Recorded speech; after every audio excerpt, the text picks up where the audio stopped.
ప్రియులారా, మనము ప్రత్యక్ష గుడారమును గురించిన ధ్యానాలు చేస్తూ ఉన్నాం.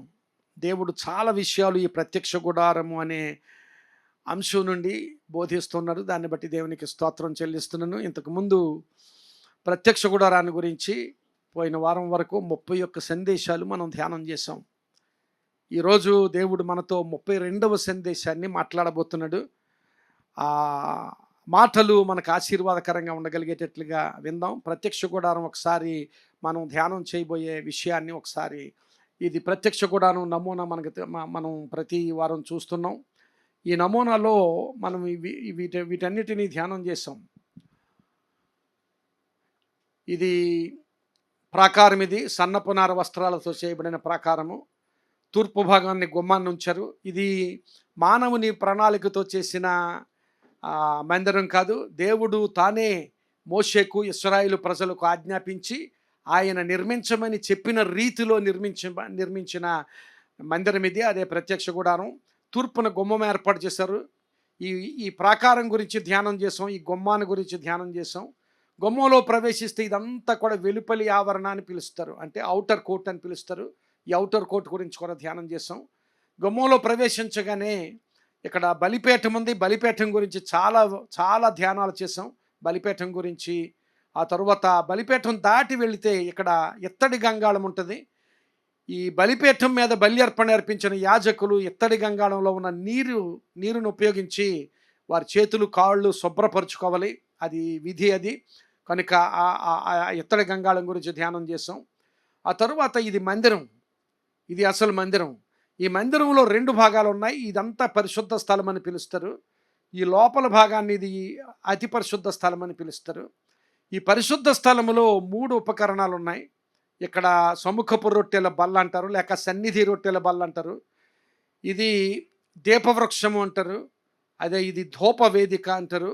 ఈ 3 ఉపకరణాలు ఈ ఈ పరిశుద్ధ స్థలంలో ఉంటాయి. అతి పరిశుద్ధ స్థలంలో ఇది నిబంధన మందసం అనే ఉపకరణం ఉంటుంది. ఇవన్నీ ధ్యానం చేసిన తర్వాత ఈ మందిరం నిర్మాణం గురించి ధ్యానం చేసాం. మందిర నిర్మాణం ఎలా జరుగుతుందో ధ్యానం చేసాం. మందిరం పైకప్పు ఎలా ఉంటుందో ధ్యానం చేసాం. మందిరంలో ద్వారం గురించి ధ్యానం చేసాం. మందిరం ద్వారం గురించి కూడా ధ్యానం చేసాం. ఇప్పుడు ఈరోజు మనం పరిశుద్ధ స్థలంలో ప్రవేశిస్తున్నాం. పరిశుద్ధ స్థలంలో ప్రవేశించి పరిశుద్ధ స్థలంలో ఉన్న అంశాల గురించి వరుసగా ధ్యానం చేయబోతున్నాం. ఈరోజు ఈ పరిశుద్ధ స్థలంలో ప్రవేశించిన తరువాత ఈ కుడి ప్రక్కన కనిపిస్తున్నది ఇది సముఖపు రొట్టెల బల్ల. ఆ సముఖపు రొట్టెల బల్లను గురించి మనం ధ్యానం చేయబోతున్నాం. ఒకసారి ఆ పిక్చర్ చూద్దాం. సముఖపు రొట్టెల బల్ల పిక్చర్. అది సముఖపు రొట్టెల బల్ల ఎలా ఉంటుంది. ఈ సముఖపు రొట్టెల బల్లను గురించి ఈరోజు ధ్యానం చేయబోతున్నాం. అది దృష్టిలో ఉంచుకుని ఈ మాటలు దేవుని వాక్యం నుంచి చదువుదాం. నిర్గమకాండము 25వ అధ్యాయము. నిర్గమకాండము 25వ అధ్యాయం 23వ వచనం నుండి 30వ వచనం వరకు నేను చదువుతున్నాను. జాగ్రత్తగా వాటిని అనుసరించండి. తరువాత ఆ మాటలు జాగ్రత్తగా అర్థం చేసుకోండి. నిర్గమకాండము 25వ అధ్యాయము 23 నుంచి 30వ వచనం వరకు. మరియు నీవు తుమ్మకర్రతో ఒక బల్ల చేయవలెను. దాని పొడుగు 2 మూరలు, దాని వెడల్పు 1 మూర, దాని ఎత్తు 3 మూరెడున్నర. మేలిమి బంగారు రేకును దానికి పొదిగించి దానికి చుట్టూ బంగారు జవను చేయింపవలెను. దానికి చుట్టూ బెత్తెడు బద్దె చేసి దాని బద్దెపైని చుట్టూను బంగారు జవ చేయవలెను. దానికి 4 బంగారు ఉంగరములను చేసి దాని 4 కాళ్లకుండు 4 మూలలలో ఆ ఉంగరములను తగిలింపవలెను. బల్ల మోయుటకు మోతకర్రలు ఉంగరములను బద్దెకు సమీపముగా ఉండవలెను. ఆ మోతకర్రలు తుమ్మకర్రతో చేసి వాటి మీద బంగారు రేకు పొదిగింపవలెను. వాటితో బల్ల మోయబడును. మరియు నీవు దాని పళ్ళెములను, ధూపార్తులను, గిన్నెలను, పానీయార్పణముకు పాత్రలను దానికి చేయవలెను. మేలిమి బంగారుతో వాటిని చేయవలెను. 30వ వచనం జాగ్రత్తగా గమనించండి. అందరం చదువుదామా? Let's all go together. నిత్యమును నా సన్నిధి రొట్టెలను ఈ బల్ల మీద ఉంచవలెను. మరొకసారి, నిత్యమును నా సన్నిధి రొట్టెలను ఈ బల్ల మీద ఉంచవలెను. ప్రియులారా, ఈ సన్నిధి రొట్టెల బల్ల గురించి, లేక సముఖపు రొట్టెల బల్ల గురించి మనం ధ్యానం చేయబోతున్నాం ఈరోజు. సముఖపు రొట్టెల బల్ల. ఈ రొట్టెల బల్ల, సముఖపు రొట్టెల బల్ల గురించి మనం ధ్యానం చేసే ముందు ఈ రొట్టెల గురించి ఆలోచన చేయాలి. ఎందుకంటే Bible speaks a lot about bread.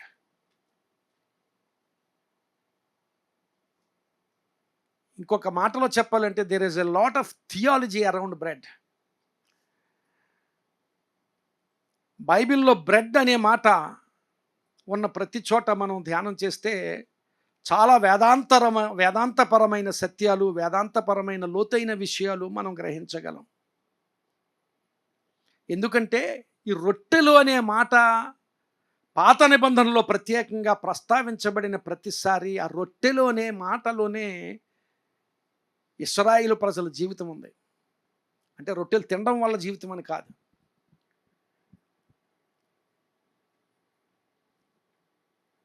The whole life of the children of Israel revolves around the bread. ఇంకొక మాటలో చెప్పాలంటే the bread in the Old Testament speaks about the life rhythm of Israelites. The life rhythm of Israelites. ఇశ్రాయేలీయుల జీవిత బాణిని ఈ రొట్టెలు అనే మాట తెలియచేస్తుంది. జీవిత బాణి.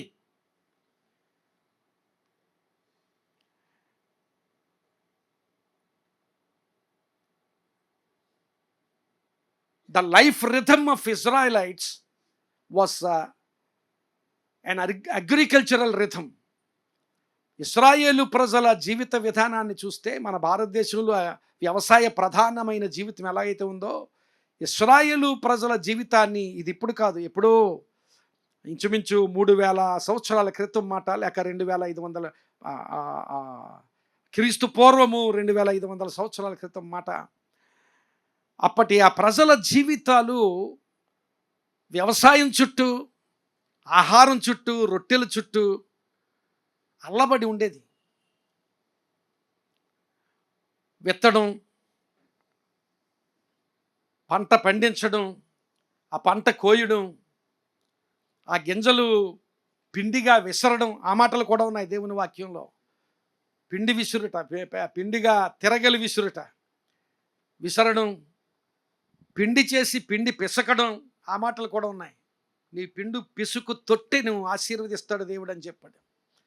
పిండి పిసకడం, ఆ రొట్టెలు కాల్చడం, ఇదంతా కూడా ఇశ్రాయేలు జీవిత విధానం చుట్టూ ఇదే ఒక మాటలో చెప్పాలంటే ఇశ్రాయేలీయుల జీవితాలు అందులోనే ఇమిడి ఉన్నాయి. అలాగే వారి విశ్వాస జీవితం కూడా అందులోనే ఇమిడి ఉంది. వారి విశ్వాస జీవితం ఈ రొట్టెల చుట్టూ అల్లబడి ఉన్నట్లుగా దేవుని వాక్యంలో చూస్తున్నాం. రొట్టెలు అంటే కేవలం వాళ్ళ తిండిపోతులు లేకపోతే తినడం గురించి అని కాదు. ప్రియులారా గమనించాలి. అందుకనే it was the life rhythm of the children of Israel. ఇశ్రాయేలు ప్రజల యొక్క జీవిత బాణియే ఈ రొట్టెలు అనే మాటలో కనిపిస్తుంది. మనం గమనిస్తే యోసేపు కాలంలో ఐగుప్తులో కరువు వస్తే, యోసేపు వ్యవసాయం ఆయన చేయకపోయినా ఆయన అగ్రికల్చరల్ మేనేజర్ ఒక రకంగా చెప్పాలంటేనే. ఎందుకంటే వ్యవసాయం ఆయనకి చేయకపోయినా ఆ దేశంలో 7 సంవత్సరాలు కరువు వచ్చినా 7 సంవత్సరాలు కరువుకు సరిపడా ఆహార పదార్థాలు పండించగలిగిన స్థితి యోసేపు జీవితంలో చూసాం. ఆయనకి ఆ దేశానికి, ఆయన ఉన్న ఐగుప్తు దేశానికి మాత్రమే కాదు, ఆ ప్రక్కనున్న ఇతర దేశాలకు కూడా ఆహార పదార్థాలను సరఫరా చేయగలిగేంత వ్యవసాయాన్ని చేశాడు. అలాంటి రొట్టెల జీవితాలు, ఆ రొట్టెలకు చుట్టూ తిరిగే జీవితాలు ఇశ్రాయేలు ప్రజలవి. బోయజు గురించి జ్ఞాపకం చేసుకుంటే, బోయజు పొలము, బోయజు పంట, బోయజు పొలములో పరిగే, ఇదంతా జ్ఞాపకం చేసుకుంటే ఇశ్రాయేలీయుల జీవిత విధానమే ఈ రొట్టెలు, ఆహారము, పంట లేక వ్యవసాయము అనే విషయాన్ని మనకు జ్ఞాపకం చేస్తుంది. అలాగే ప్రవక్తలు ఉన్నారు. ప్రవక్తలు, ఓరల్ ప్రాఫిట్స్ ఉన్నారు, ప్రాఫిట్ రైటర్స్ ఉన్నారు. ఓరల్ ప్రాఫిట్స్ అంటే కేవలం మాట ద్వారా ప్రవచనాలు చెప్పిన వారు. అంటే ఏలియా ఉన్నాడు, మాట ద్వారా ప్రవచనం చెప్పాడు, ఆయన పుస్తకం రాయలా. ఎలీషా ఉన్నాడు, మాట ద్వారా ప్రవచనం చెప్పాడు, ఓరల్ ప్రాఫిట్స్. అలాంటి వారు ఓరల్ ప్రాఫిట్స్ ఉన్నారు. అలాగే గ్రంథాలు రచించిన ప్రవక్తలు కూడా ఉన్నారు. ఓరల్ ప్రాఫిట్స్లోనూ ఈ ఈ వ్యవసాయ ప్రధానమైన ప్రవక్తలు ఉన్నారు. ఎలీషా పొలం దున్నుతూ ఉంటే ఏలియా అతన్ని పిలిచాడు.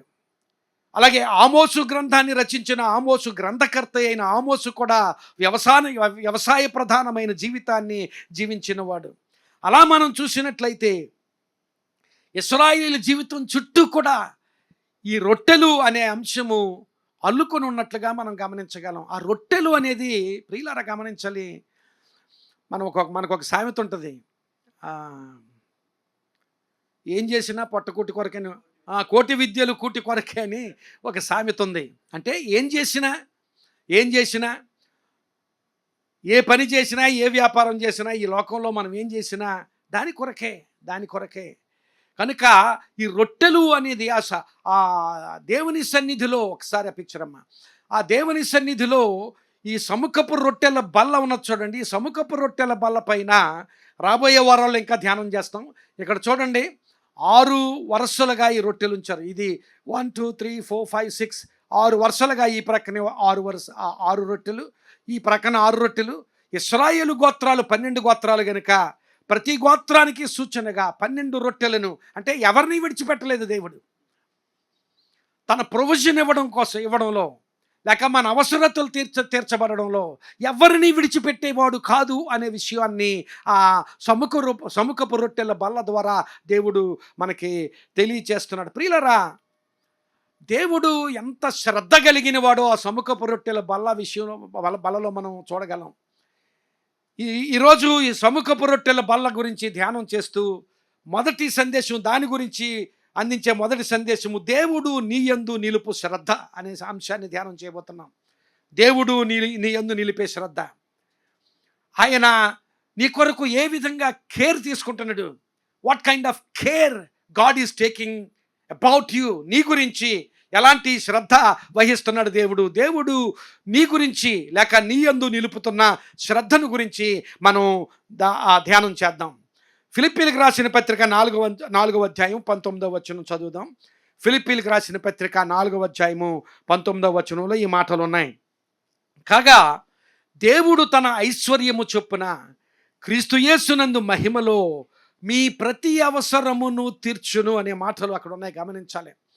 దేవుడు తన ఐశ్వర్యము చొప్పున క్రీస్తు యేసునందు మహిమలో మీ ప్రతి అవసరమును తీర్చును. అలాగే మత్తయి సువార్త 6వ అధ్యాయం 11వ వచనం కూడా చదువుతున్నాను. మత్తయి సువార్త 6వ అధ్యాయం 11వ వచనం మనకు బాగా తెలిసిన మాట ఇది. మనం కంఠస్థంగా కూడా చెప్పగలం, మా అనుదిన ఆహారము నేడు మాకు దయచేయము. ఈ 2 మాటలు ఫిలిప్పీ పత్రికలో దేవుడు తన ఐశ్వర్యము చొప్పున క్రీస్తు యేసునందు మహిమలో మీ ప్రతి అవసరమును తీర్చను. అలాగే మత్తయి సువార్తలో ప్రభువు నేర్పిన ప్రార్థన, ఆ ప్రార్థన మా అనుదిన ఆహారము నేడు మాకు దయచేయము. ఈ 2 మాటలు గమనించండి, ప్రతి అవసరము, అనుదిన ఆహారము. ఈ 2 మాటలను గమనించాలి, ప్రతి అవసరము, అనుదిన ఆహారము. దేవుడు ప్రియులారా గమనించాలి, దేవుడు మొట్టమొదటిగా ఆ సముఖపు రొట్టెల బల్ల ద్వారా మనతో మాట్లాడుతున్న మాటలు ఏమిటంటే, దేవుడు నీ అవసరములను తీర్చే శ్రద్ధ గలవాడు. నా అవసరాన్ని తీర్చే శ్రద్ధ గలవాడు, నీ అవసరాన్ని తీర్చే శ్రద్ధ గలవాడు. అందుకనే తన ఐశ్వర్యము చొప్పున మన అవసరాలను తీరుస్తాడట. ప్రియులారా గమనించాలి, మన అవగాహనను బట్టి కాదు, మనం అడిగేదాన్ని బట్టి కాదు. మన అవగాహన, దేవుని ఐశ్వర్యం ముందు మన అవగాహన ఎంత, నా అవగాహన ఎంత, దేవుని ఐశ్వర్యం ముందు నా అవగాహన ఎంత, నీ అవగాహన ఎంత. తన ఐశ్వర్యము చెప్పున దేవుడు, తన ఐశ్వర్యము చెప్పున క్రీస్తు యేసునందు మహిమలో మీ ప్రతి అవసరమును తీర్చును. ప్రతి అవసరము, అనుదిన ఆహారము. దేవుడు నీ అవసరములను తీర్చే శ్రద్ధ గలవాడు. ఎలాగ తీరుస్తాడంటే ఆయన ఆహారం ఇవ్వడం ద్వారా, లేక అవసరాలను తీర్చడం ద్వారా. గమనించాలి, మనకు ఆహారమునిచ్చుట ద్వారా మన అవసరములను తీర్చే దేవుడిగా అక్కడ దేవుడు కనిపిస్తున్నాడు. ప్రియులారా గమనించాలి, ఈ బ్రెడ్ అనేది దేవుని వాక్యంలో ఇంకా గమనించితే it encompasses all the daily necessities of human beings. ఈ బ్రెడ్ అనే మాటలో, దేవుని వాక్యంలో బ్రెడ్ అనేది కేవలం తిండి మాత్రమే కాదు, ఆహారం మాత్రమే కాదు, బ్రెడ్ అనే మాట ప్రస్తావించిన ప్రతిసారి మానవునికి అవసరమైన ప్రతి ఆశీర్వాదం ఆ బ్రెడ్ అనే మాటలో ఇమిడి ఉంది. మానవునికి అవసరమైన ప్రతి ఆశీర్వాదం ఆ బ్రెడ్ అనే మాటలో, ఆహారం అనే మాటలో, రొట్టెలు అనే మాటలో మనకు అవసరమైన ప్రతి ఆశీర్వాదము అందులో ఇమిడి ఉన్నట్లుగా బైబిల్ గ్రంథంలో బ్రెడ్ అని ప్రస్తావించిన ప్రతిసారి, రొట్టెని ప్రస్తావించిన ప్రతిసారి, ఆహారం అని ప్రస్తావించిన ప్రతిసారి కేవలం తిండి మాత్రమే కాదు, మన ప్రతి అవసరము, మన ఉద్యోగం ఏమిటి, చదువు ఏమిటి, మన ప్రమోషన్ ఏమిటి, మన ఆరోగ్యం ఏమిటి, మన ఆర్థిక విషయాలు ఏమిటి, ఇవన్నీ అన్నిటికంటే మించి మన ఆత్మ సంబంధమైన ఎదుగుదల ఏమిటి, మన ఆత్మ సంబంధంగా దేవునిలో మరి వేరుపారి స్థిరపడి జీవించడం ఏమిటి, ఇవన్నీ ఉన్నాయి. బ్రెడ్ అనే మాటలో it encompasses all the daily needs of human beings. మనందరి దినదిన అవసరం, దైనందిన అవసరాలన్నీ కూడా బ్రెడ్ అనే మాటలో ఇమిడి ఉన్నట్లుగా మనం దేవుని వాక్యంలో చూడగలం. బ్రెడ్ అనే మాట దేవుడు ఆ మాట ఉపయోగించిన ప్రతిసారి, దేవుని మాటగా బ్రెడ్ అని ఉపయోగించిన ప్రతిసారి it is a comprehensive providence of God. అంటే సమగ్రమైన సదుపాయం.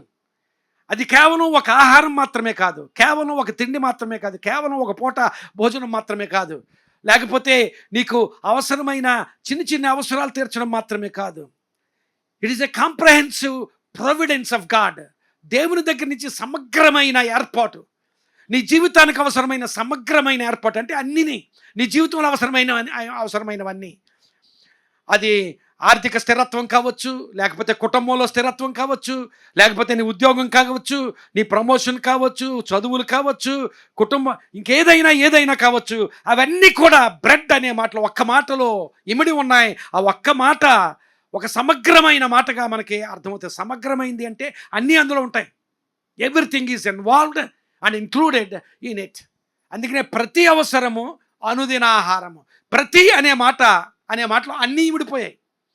ప్రతి అనే మాటలు, ప్రతి అవసరం అంటే ఒక అవసరం కాదు, మన తిండి అవసరం కాదు, మన ఉద్యోగం అవసరమే కాదు, మన ఆర్థిక విషయాలు అవసరమే కాదు, మన ఆరోగ్య అవసరమే కాదు, ప్రతి అవసరము అని చెప్పడంలోనే everything is included in it. It is all inclusive word. అది అన్నీ ఇమిడి ఉన్న పదం. ప్రతి అవసరము తీర్చును, అనుదిన ఆహారము, ప్రతిదినం ప్రతిరోజు ఆహారము. యూదుల భాషలో ఇప్పుడు చూడండి, మనం 23వ కీర్తనలో ఒక మాట చదువుతాం, నీ దుడ్డు కర్రయు నీ దండమును నన్ను ఆదరించును అని. నీ దుడ్డు కర్రయు నీ దండమును నన్ను ఆదరించును. Thy rod and thy staff they comfort me. ఆ స్టాఫ్ అనే మాట, దండము అనే మాట రకరకాల అర్థాన్ని సూచిస్తుంది. రాజు దండాన్ని పట్టుకుంటాడు. ఆ దండాన్ని పట్టుకుంటే రాజు పట్టుకునే ఆ దండం అంటే ఒక కర్ర లాంటిది. ఆ దండము అది న్యాయదండమైన అయి ఉండొచ్చు, ప్రజలకు సహాయం చేసే దండమైన అయి ఉండొచ్చు. యూదుల పరిభాషలో ద స్టాఫ్ ఆఫ్ బ్రెడ్ అంటారట. అంటే రొట్టెలను గూర్చిన దండము ద స్టాఫ్ ఆఫ్ బ్రెడ్. అంటే it includes, it speaks about the support we get from that staff. ఒక అధికారి దండాన్ని పట్టుకుంటే, రాజదండము, లేక ఒక అధికారి దండమును పట్టుకుంటే ఆ దండము మనకు సహాయం చేసే దండము, మనల్ని సపోర్ట్ చేసే దండం. అది ఆ సపోర్ట్ ఎలాంటిదంటే మనకు అవసరమైన ప్రతిదానిని. అందుకే ఆ రొట్టెలనే మాటలో it involves a sacred gift from God, from heaven. పరలోకము నుండి మనకు దేవుడిచ్చే ప్రతి ఆశీర్వాదము ఆ రొట్టెలు అనే మాటలో ఇమిడి ఉన్నట్లుగా మనం గ్రహించగలం దేవుని వాక్యంలో. అమెరికా దేశంలో చాలా ఫేమస్ బ్రెడ్ బ్రాండ్ ఉంది. ఏమంటారు, వండర్ బ్రెడ్ అని ఒక బ్రాండ్ ఉంది. వండర్ బ్రెడ్ అంటే చాలా ఇష్టంగా కొనుక్కుంటారు అమెరికా దేశంలో అందరూ. ఇప్పుడు కూడా ఉంది. ఎన్నో కొన్ని 100 సంవత్సరాల పైబడి ఆ బ్రాండ్ రన్ అవుతుంది. ఇప్పటికీ కూడా వండర్ బ్రెడ్ కొనుక్కుంటారు ఎక్కువ మంది. ఆ వండర్ బ్రెడ్లో ఇంకొక ప్రత్యేకత ఏమిటంటే క్రైస్తవులు ఎక్కువగా కొనుక్కుంటారు. ఎందుకంటే ఆ వండర్ బ్రెడ్ వారే మన కమ్యూనియన్ బ్రెడ్ని తయారు చేసి మొత్తం అమెరికా దేశంలో ఉన్న క్యాథలిక్ చర్చ్ అంతటికి కూడా ఆ బ్రెడ్ వండర్ బ్రెడ్ వరకు సప్లై చేస్తారు. కమ్యూనియన్ ఎలిమెంట్స్లో బ్రెడ్ ఆ వండర్ బ్రెడ్ వరకు సప్లై చేస్తారు. అలాగే మరికొన్ని క్యాథలిక్ చర్చెస్, ప్రధానంగా క్యాథలిక్ చర్చెస్, మరికొన్ని చర్చెస్ అసలు ఆ చర్చికి సప్లై చేసే ఆ బ్రెడ్ పీసెస్లోనే చాలా ఆదాయం వస్తుంది ఆ వండర్ బ్రెడ్ కంపెనీకి.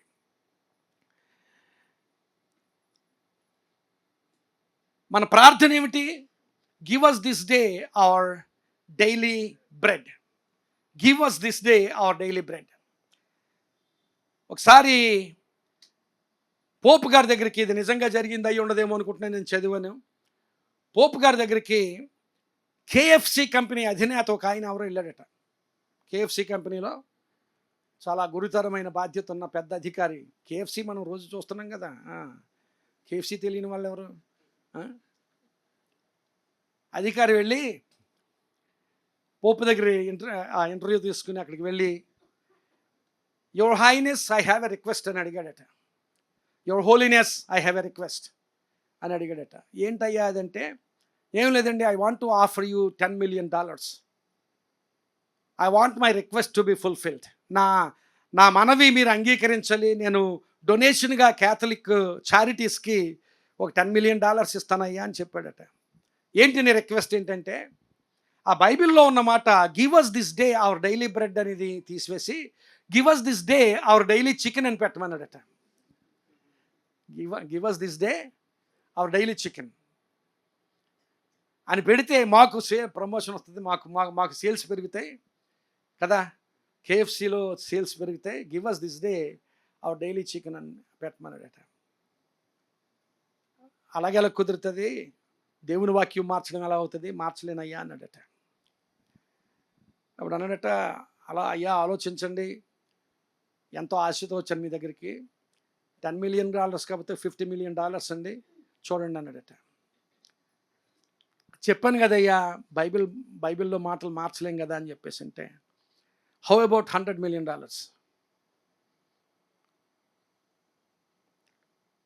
ఆయన అక్కడ కూర్చోబెట్టి కార్డినల్స్ అందరినీ పిలిచాడట పోప్ గారు. ఏమిటి కార్డినల్స్ అంటే బిషప్, ఆర్చ్ బిషప్ల కంటే పైన వాళ్ళు. కార్డినల్స్ అందరినీ పిలిచి ఒక మీటింగ్ పెట్టి ఆయన కూడా ఉండగా, friends I have a good news and I have a bad news. ఏది కావాలి మీకు అని అడిగాడట. అంటే గుడ్ న్యూసే కావాలి ఫస్ట్. అంటే ఫస్ట్ గుడ్ న్యూస్ చెప్పమంటారా, ఫస్ట్ బ్యాడ్ న్యూస్ చెప్పమంటారా అంటే మాకు గుడ్ న్యూసే కావాలన్నారట. అంటే అప్పుడు చెప్పాడట, we're going to pray like this from today onwards, we're going to pray like this, give us this day our daily chicken. Bad news ఏంటయ్యా అని అడిగాడట. ఏం లేదు, వండర్ బ్రెడ్ నుంచి మీకు వచ్చే కమిషన్ అంతా పోతుంది ఇంకెక్కడి నుంచి అన్నాడట. వండర్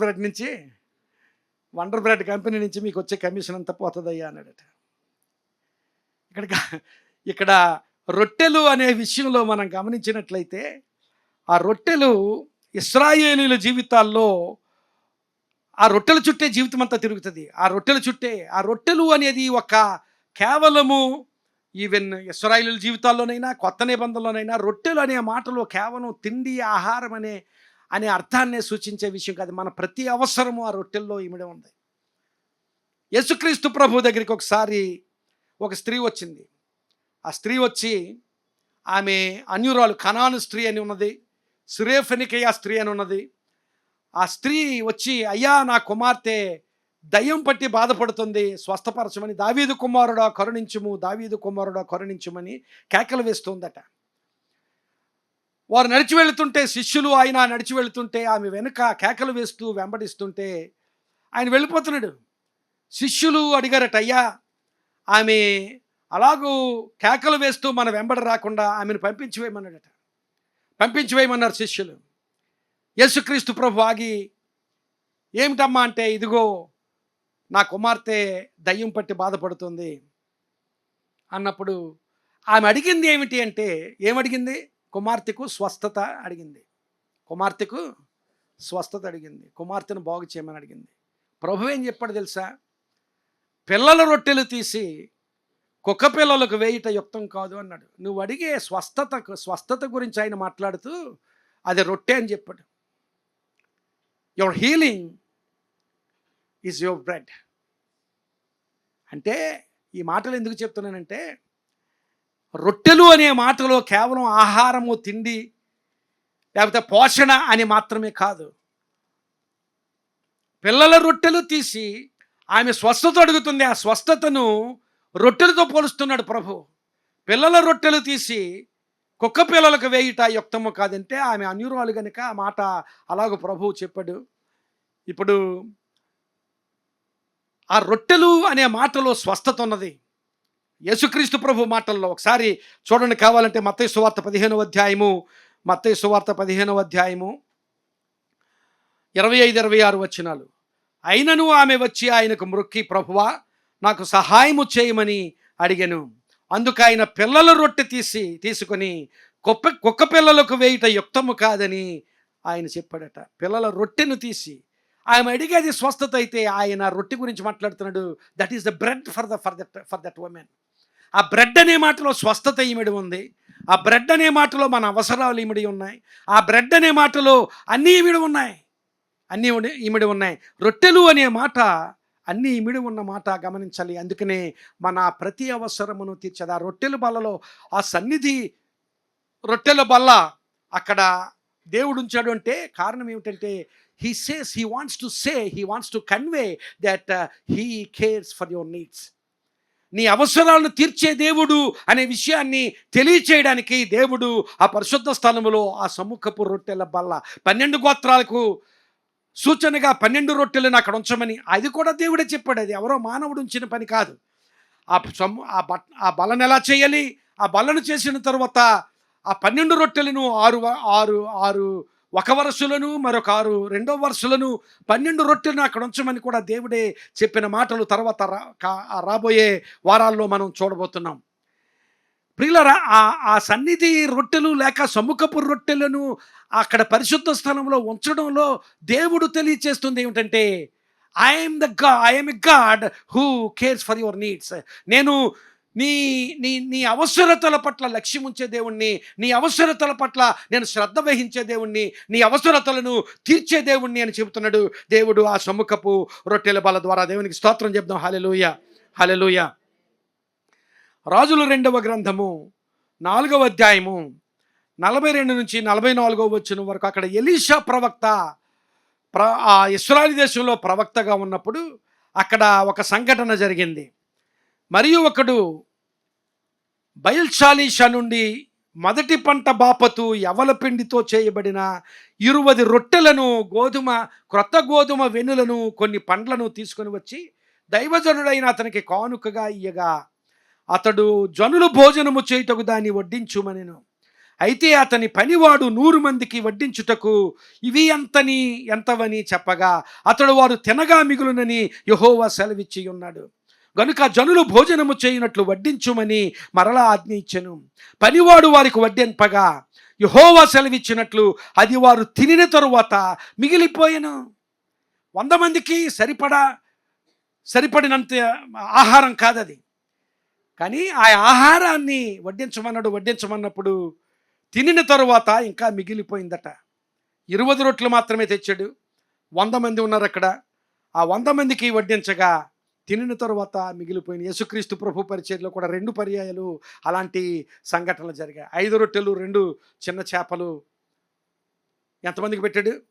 5,000 మందికి పెట్టాడు. 7 రొట్టెలు కొన్ని చేపలు ఎంతమందికి పెట్టాడు? 4,000 మందికి పెట్టాడు. 4,000 మందికి పెట్టాడు. ఏమన్నా తేడా ఉందా? 5,000 మందికి పెట్టినప్పుడు మోర్ కార్బ్స్, లెస్ ప్రోటీన్. 4,000 మందికి పెట్టినప్పుడు మోర్ ప్రోటీన్. కొన్ని చేపలు అక్కడ 2 చేపలు, అక్కడ కొన్ని చేపలు. గమనించినట్లయితే ఇక్కడ కేవలం ఈ రొట్టెలు అనే విషయంలో దేవుడు బోధించేది ఏంటంటే, నీకు అవసరమైనంత మాత్రమే కాదు. ఇక్కడ ఎలీషా సంఘటనలోను, యేసుక్రీస్తు ప్రభు ఆ అద్భుతాలు చేసిన సంఘటనలను సరిపడినంత మాత్రమే కాదు, 2 సార్లు కూడా మిగిలిపోయాయి. యేసుక్రీస్తు ప్రభు ఆ అద్భుతం చేసినప్పుడు 5,000 మందికి ఆహారం పెట్టినప్పుడు 12 గంపలు మిగిలాయి. అలాగే 4,000 మందికి ఆహారం పెట్టినప్పుడు కూడా కొన్ని మిగిలిపోయినట్లుగా దేవుని వాక్యంలో ఇక్కడ రొట్టెలు అని చెప్పడంలో, ఆ రొట్టెలు అనే మాటలోనే ఒకానొక ఆలోచన ఏమిటంటే యు విల్ హ్యావ్ అబండెన్స్, సమృద్ధి దేవుడు నీకు ఇస్తాడు. ఆ రొట్టెలు అనే మాటలో కేవలం నీకు సరిపడినంత అని మాత్రమే కాదు, సమృద్ధి, సమృద్ధి. ఆ 12 రొట్టెలు అక్కడ ఉంచడంలో కేవలం 12 గోత్రముల వారికి అని సరిపడినంతగాని కాదు, వారందరి జీవితాల్లో సమృద్ధి ఉండగలిగేటట్లుగా ఈ రొట్టెలు అనే మాటలోనే సమృద్ధిని చూపిస్తున్నాడు దేవుడు. నీ అవసరములను తీర్చు, శ్రద్ధ వహించు దేవుడిగా దేవుడు కనిపిస్తున్నాడు. ఈరోజు నీ జీవితంలో ఎలాంటి అవసరతలతో ఉన్నావో, అది ఆర్థిక ఇబ్బంది అయినా ఉండొచ్చు, ఆరోగ్యపరమైన ఇబ్బంది అయినా ఉండొచ్చు, లేకపోతే కుటుంబంలో సమాధానం లేని స్థితి అయి ఉండొచ్చు, లేకపోతే పిల్లల జీవితాలు ఇంకా స్థిరపడలేదనే వేదన కావచ్చు. ఎలాంటి అవసరతలతో ఉన్నవో ప్రతి అవసరత ఆ రొట్టెలో చూపిస్తున్నాడు దేవుడు. తన సన్నిధిలో ఆ సముఖపు రొట్టెల బల్లను ఉంచాడంటే ఆయన సన్నిధిలో ప్రతి అవసరత తీర్చబడడం మాత్రమే కాదు, నీ జీవితంలో నీ కుటుంబంలో తన సమృద్ధినిచ్చి నిన్ను ఆశీర్వదించే దేవుడు. దేవునికి స్తోత్రం చెప్తాం, హల్లెలూయా. అలాంటి శ్రద్ధను నీ జీవితం పట్ల, నీ జీవితం పట్ల, నీ జీవితం పట్ల, నా జీవితం పట్ల వహించే దేవుడు మన దేవుడు. ద్వితీయోపదేశకాండం 8వ అధ్యాయము 3వ వచనం. మొదటిగా మన అవసరాలు తీర్చడం ఆ రొట్టెల్లో కనిపిస్తుంది. రెండవదిగా మరొక మాట, ద్వితీయోపదేశకాండం 8వ అధ్యాయం 3వ వచనం. ఆహారము వలననే కాక యెహోవా సెలవిచ్చిన ప్రతి మాట వలన నరులు బ్రతుకుదురని నీకు తెలియచేయుటకు ఆయన నిన్ను అణిచి నీకు ఆకలి కలుగు చేసి నీవే గాని నీ పితరులే గాని ఎన్నడూ ఎరుగని మన్నాతో నిన్ను పోషించెను. ఆహారము వలననే కాక యెహోవా సెలవిచ్చిన ప్రతి మాట వలన నరులు బ్రతుకుదరని. ప్రియులారా గమనించాలి, ఇంకొక రొట్టెలు అనే మాటలో మరొక కోణాన్ని దేవుడు చూపిస్తున్నాడు. ఈ మాటల్లో రొట్టెలు అనే లేక ఆహారం అనే విషయంలో మరొక కోణాన్ని, మరొక విషయాన్ని దేవుడు ఈ మాటల్లో చూపిస్తున్నాడు. ఆహారము వలననే కాక నరులు ఎలా బ్రతుకుతారట? యెహోవా సెలవిచ్చిన ప్రతి మాట వలన బ్రతుకును. యేసుక్రీస్తు ప్రభు కూడా అపవాది చేత శోధించబడినప్పుడు మత్తయి సువార్త 4వ అధ్యాయం 4వ వచనంలో ఈ మాటనే ఆయన అక్కడ కోట్ చేసినట్టుగా, ఈ మాటనే ఆయన పలికినట్లుగా దేవుని వాక్యంలో చూడగలం.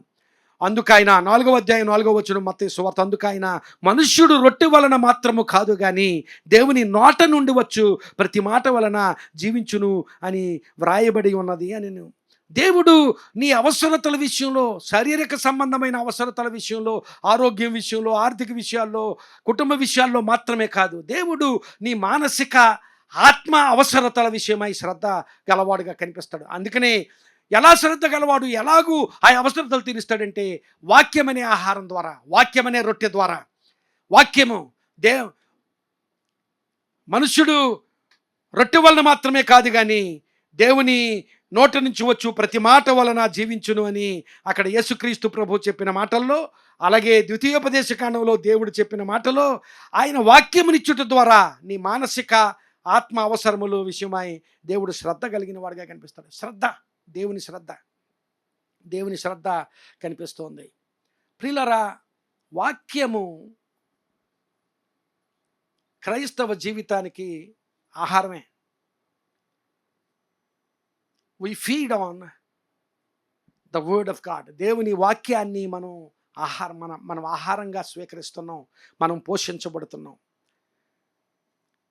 యెషయా గ్రంథం 55వ అధ్యాయంలో ఈ మాటలోనే చూడండి. 55వ అధ్యాయము 10-12 వచనాల్లో ఆ మాటలు ఎలా ఉండాలో ఇక్కడ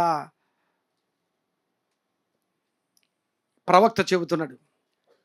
యెషయా గ్రంథము 55వ అధ్యాయము 10-11 వచనాలు. 10-11 వచనాలు. వర్షమును హిమమును ఆకాశము నుండి వచ్చి అక్కడికి ఎలాగూ మరలక భూమిని తడిపి విత్తువానికి విత్తనమును భుజించువానికి ఆహారమును కలుగుటకై అది చిగిర్చి వర్ధిల్లునట్లు చేయును, అలాగే నా నోట నుండి వచ్చు వచనమును ఉండును.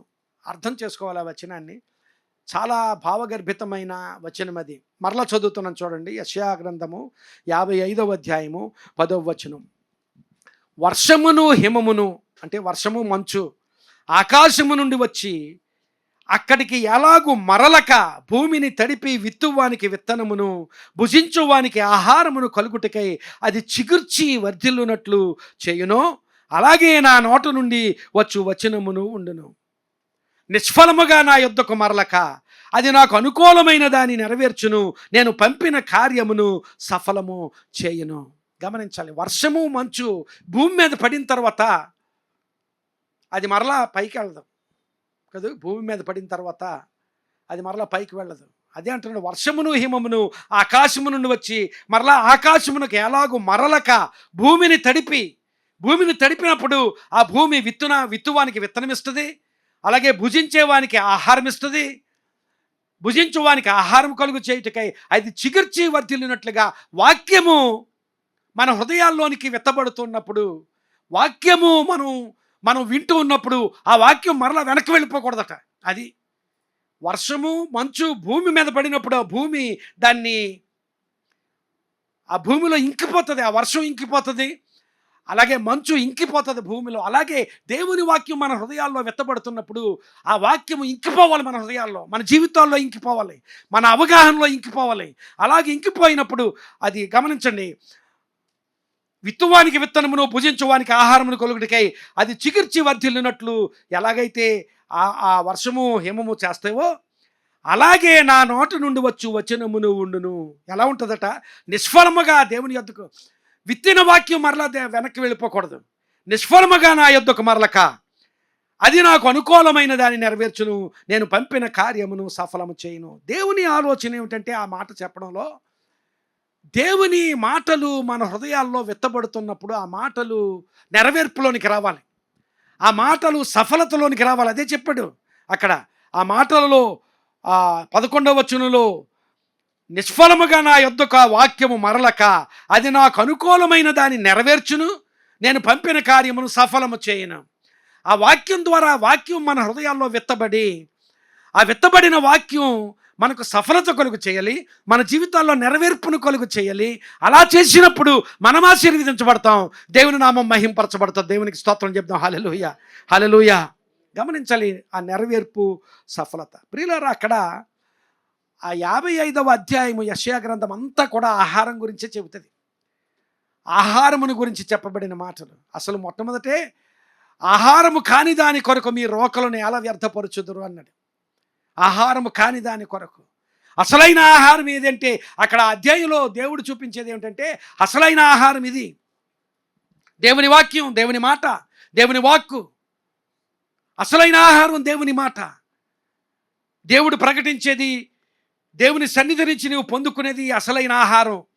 ఆ ఆహారం గురించి మాట్లాడుతూ అధ్యాయం అంతా ఆహారము కాని దాని కొరకు మీ రోకలను ఎలా వ్యయపరచుదురు, వ్యర్థం చేసుకుంటారని 7-8 వచనాల్లో అంటాడు. అదే అధ్యాయము 7-8 వచనాల్లో, భక్తిహీనులు తమ మార్గమును విడువవలెను. అది స్క్రీన్ మీద రాదు, మీ బైబిల్స్లో చూడండి. భక్తిహీనులు తమ మార్గమును విడువవలెను, దుష్టులు తమ తలంపులను మానవలెను. వారు యెహోవా వైపు తిరిగిన ఎడల ఆయన వారి యందు జాలిపడును, వారు మన దేవుని వైపు తిరిగిన ఎడల ఆయన బహుగా క్షమించును. అప్పుడు అంటాడు, నా తలంపులు మీ తలంపులు వంటివి కావు, మీ త్రోవలు నా త్రోవలు వంటివి కావు, ఇవే యెహోవా వాక్కు.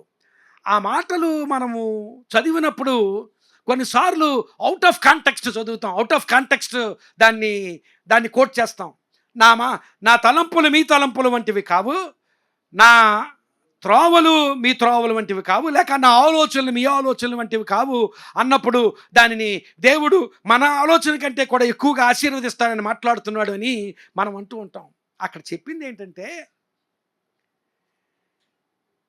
మీ తలంపులు ఒకలా ఉంటాయి, కానీ నా తలంపులు మీ తలంపులను ఓవర్ రైడ్ చేయదు. అంటే మీ తలంపులు కొట్టేసి నా తలంపులు ఆటోమేటిక్గా నీ జీవితంలోకి తీసుకురాలేను. You need to pay some cost. దానికి వెల చెల్లించాలి. ఏం వెల చెల్లించాలంటే, నీ చిత్తాన్ని నీవు విడిచిపెట్టాలి, దేవుని చిత్తాన్ని అంగీకరించాలి. నీ డెసిషన్స్, నీ నిర్ణయాలు నీవు విడిచిపెట్టాలి, దేవుని నిర్ణయాన్ని అంగీకరించాలి.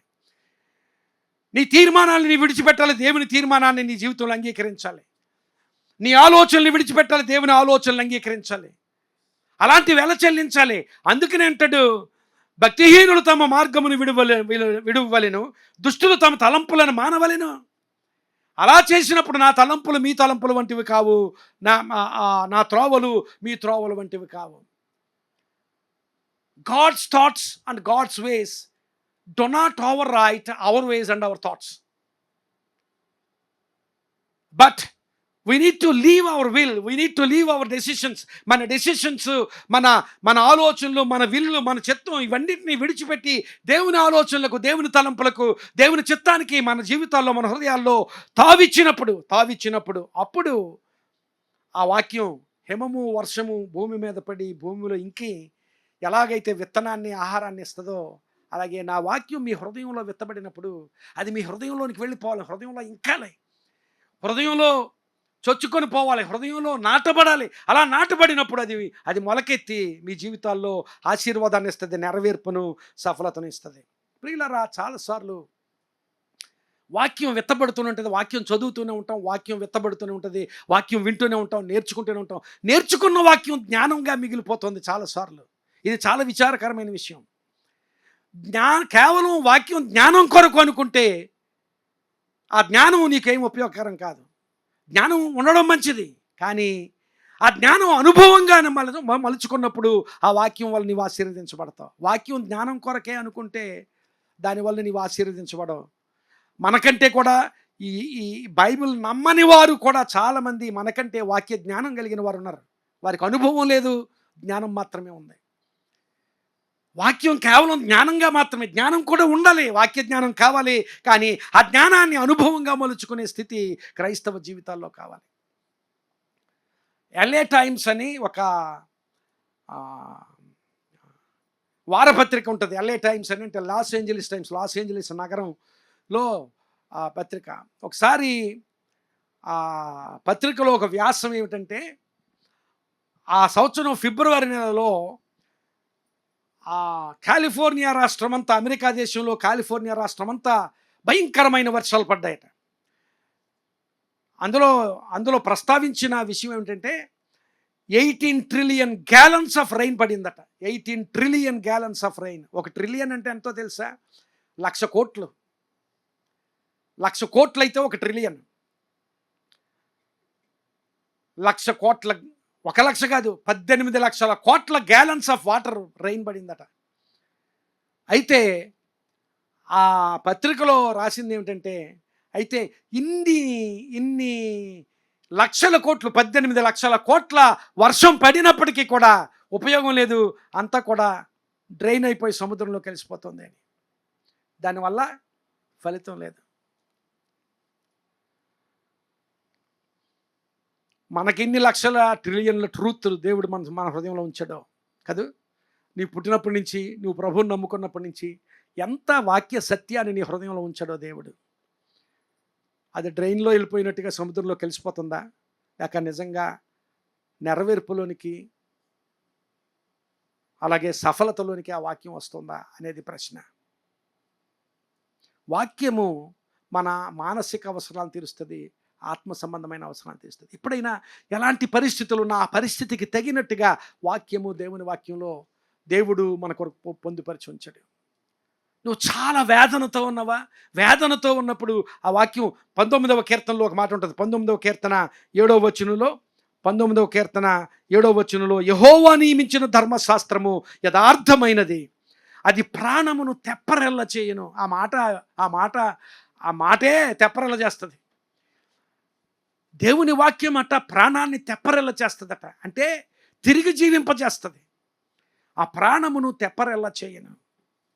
యెహోవా నియమించిన ధర్మశాస్త్రము యథార్థమైనది, అది ప్రాణమును తెప్పరెల్ల చేయను. ప్రియులారా, ఒకవేళ మన హృదయాల్లో బాగా, మన జీవితాల్లో బాగా అలసట పొందిన స్థితి, శారీరక అలసట కాదు, మానసికంగా జరుగుతున్న సంగతులను బట్టి మానసికంగా కృంగిపోయిన స్థితి, మానసికంగా అలసట పొందిన స్థితి, మానసికంగా ఆత్మలలో వేదన పొందుతున్న స్థితి, అలాంటి స్థితిగతులు ఉన్నట్లయితే దేవుని వాక్యం మాట్లాడుతుంది. దేవుని వాక్యము నీ నీ నీ హృదయాన్ని తెప్పరెల్ల చేసేది, మరలా తిరిగి జీవింపచేసేది. అలసిపోయి సొలసిపోయి కృంగిపోతున్న స్థితిలో నీ ప్రాణాన్ని తెప్పరెల్ల చేసేది దేవుని వాక్యం. యెషయా గ్రంథము 41వ అధ్యాయం 10వ వచనంలో దేవుని మాట ఏమని చెబుతుందంటే, నీవు నా దాసుడవనియు నేను నిన్ను ఉపేక్షింపక చేర్చుకొంటిననియు నేను నీతో చెప్పి ఉన్నాను, నీకు తోడై ఉన్నాను, భయపడకము, నేను నీ దేవుడనై ఉన్నాను, దిగులు పడకము, నేను నిన్ను బలపరుతును, నీకు సహాయము చేయవాడను నేనే, నీతి అను నా దక్షిణ హస్తముతో నిన్ను ఆదుకొందును. ఎంత ప్రోత్సాహం ఉందంటే ఈ వాక్యంలో గమనించాలి. నేను నిన్ను ఉపేక్షించక, అంటే తృణీకరించక లేక త్రోసివేయక, నేను నిన్ను ఉపేక్షించక ఏర్పాటు చేసుకున్నాను అని నీతో చెప్పాను. అది దేవుని మాట. నా మాట చెబుతున్నాను ఏంటంటే, నేను ఉపేక్షించడం లేదు. I do not reject you,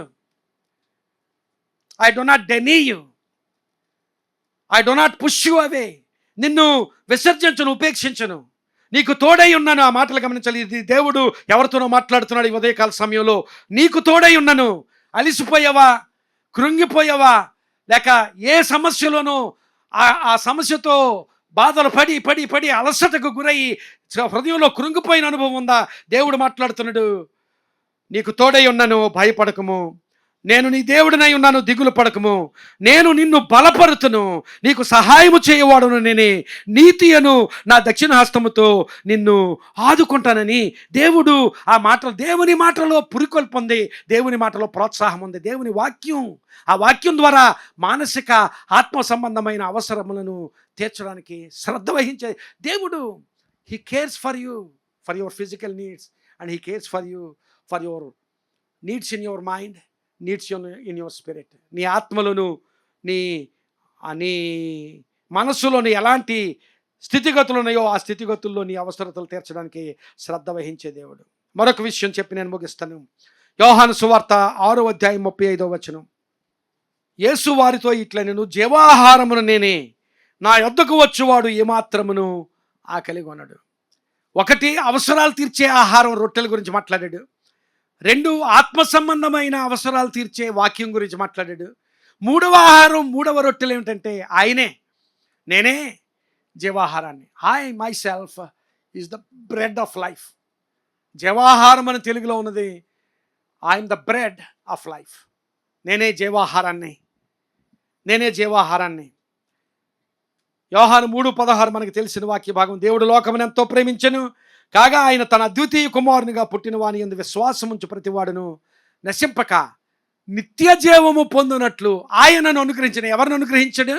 యేసుక్రీస్తు ప్రభువును అనుగ్రహించాడు. యేసుక్రీస్తు ప్రభు జీవాహారముగా ఈ లోకములోనికి అనుగ్రహించబడడానికి కారణం ఏమిటంటే, మనకు నిత్య జీవం కలగాలని, మనకు నిత్య జీవం కలగాలని. దేవుడు నీ నిత్యత్వం కొరకు శ్రద్ధ కలిగిన వాడు. నీవు ఈ లోకంలో కొంతకాలం బ్రతికేసి ఎంతటితో అయిపోయింది నా జీవితం అనుకోవడానికి కాదు నీ జీవితం. దేవుడు మరొక శ్రద్ధ. ప్రియులారా గమనించాలి, మన అవసరాల విషయంలో, మన శారీరక అవసరాల విషయంలో, ఈ లోక సంబంధమైన విషయాల్లో శ్రద్ధ వహించేవాడైనా, మన ఆత్మ సంబంధమైన మానసిక సంబంధమైన అవసరతల విషయాల్లో శ్రద్ధ వహించేవాడు. అంత మాత్రమే కాదు, దేవుడు నీ నిత్యత్వం విషయంలో నీవు నిత్యము జీవించాలి. ఈ నిత్యత్వం అనేది చాలామంది అనుకుంటారు, నిత్యత్వము విల్ స్టార్ట్ ఓవర్ దేర్ అని. ఎక్కడ? పరలోకం, నేను చచ్చిపోయిన తర్వాత, పరలోకంలోకి వెళ్ళిన తర్వాత అక్కడ నిత్యత్వం అనేది ప్రారంభమవుతుంది అనుకుంటారు. ప్రియులారా గమనించాలి, నో నో నో నో, నిత్యత్వం అనేది ఇక్కడే ప్రారంభమవుతుంది. If you are in Christ, you are in that eternity. నీవు ప్రభువులో తిరిగి జన్మించిన వాడవైతే, ప్రభువుని అంగీకరించి తిరిగి జన్మించిన వాడవైతే నీ నిత్యత్వం ప్రారంభమైంది. ఎప్పుడైతే ప్రభువుని అంగీకరించావో అప్పటితో ఆ క్షణంలో నీ నిత్యత్వం ప్రారంభమైంది. నిత్యత్వం నువ్వు నిత్యము బ్రతకగలిగేటట్లుగా నీ పట్ల శ్రద్ధ వహించే దేవుడు. ఈ శ్రద్ధ ఈ లోకంలో ఎవరు వహించలేరు. గమనించాలి, ఈ లోకంలో తల్లిదండ్రులు వహించే శ్రద్ధ ఉంటుంది, భర్త భార్య పట్ల, భార్య భర్త పట్ల వహించే శ్రద్ధ ఉంటుంది, స్నేహితులు వహించే శ్రద్ధ ఉంటుంది, బంధువులు, మిత్రులు, అనేక మంది మన పట్ల శ్రద్ధ కలిగిన వారై ఉండొచ్చు. కానీ ఈ శ్రద్ధ ఎలాంటి శ్రద్ధ? నీకు నాకు నిత్యత్వమును అనుగ్రహించే శ్రద్ధ. Nobody can do that. Nobody can care for you in that way. ఆ విషయంలో ఎవరు నీ పట్ల శ్రద్ధ చూపలేరు, ప్రభువు మాత్రమే. దేవుడు ఆ శ్రద్ధను ఎలా చూపించాడంటే, క్రీస్తును ఈ లోకంలోకి పంపడం ద్వారా. జీవాహారమును నేనే, రొట్టెల గురించి మాట్లాడుకుంటున్నాం మనం. ఒక ప్రక్క మన ఈ లోక సంబంధమైన అవసరతలు తీర్చబడడానికి, ఈ లోక సంబంధమైన లేక ఈ లోకంలో బ్రతకడానికి, మన ప్రతి అవసరాన్ని తీర్చడానికి శ్రద్ధ వహించేవాడుగా ఆయన కనిపించాడు. ఆ రొట్టెలోనే మాటలు అలాంటి ఆలోచన పొందుపరిచాడు దేవుడు. రెండవదిగా ఆయన వాక్యము ద్వారా మన మానసిక ఆత్మ అవసరతల విషయమై శ్రద్ధ వహించేవాడు దేవుడు.